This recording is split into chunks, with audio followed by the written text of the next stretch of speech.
Pubali bank পিএলসির Dhaka কেন্দ্রীয় অঞ্চলের পঞ্চম শাখা ব্যবস্থাপক সম্মেলন অনুষ্ঠিত হয়েছে। বিসিএসআইআর সম্মেলন কক্ষে অনুষ্ঠিত সম্মেলনে প্রধান অতিথি ছিলেন পূবালী ব্যাংকের ব্যবস্থাপনা পরিচালক ও সিইও মোহাম্মদ আলী। ব্যাংকের ঢাকা কেন্দ্রীয় অঞ্চলের অঞ্চল প্রধান ও মহাব্যবস্থাপক আবু লাইস মোহাম্মদ শামসুজ্জামানের সভাপতিত্বে বিশেষ অতিথি ছিলেন ব্যাংকের অফশোর ব্যাংকিং ডিভিশনের প্রধান ও উপমহাব্যবস্থাপক মোহাম্মদ আল মামুন।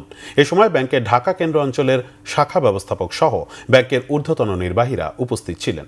সম্মেলনে ব্যাংকের সার্বিক কার্যক্রম, ব্যবসা সম্প্রসারণ, আমানত ও ঋণ প্রবৃদ্ধি, গ্রাহক সেবা উন্নয়ন এবং ভবিষ্যৎ কৌশল নিয়ে বিস্তারিত আলোচনা করা হয়। সম্মেলনে প্রধান অতিথির বক্তব্যে ব্যাংকের ব্যবস্থাপনা পরিচালক ও সিইও মোহাম্মদ আলী বলেন, শাখা পর্যায়ে সঠিক পরিকল্পনা, ঝুঁকি ব্যবস্থাপনা এবং গ্রাহক বান্ধব সেবা নিশ্চিত করতে পারলেই টেকসই প্রবৃদ্ধি অর্জন সম্ভব।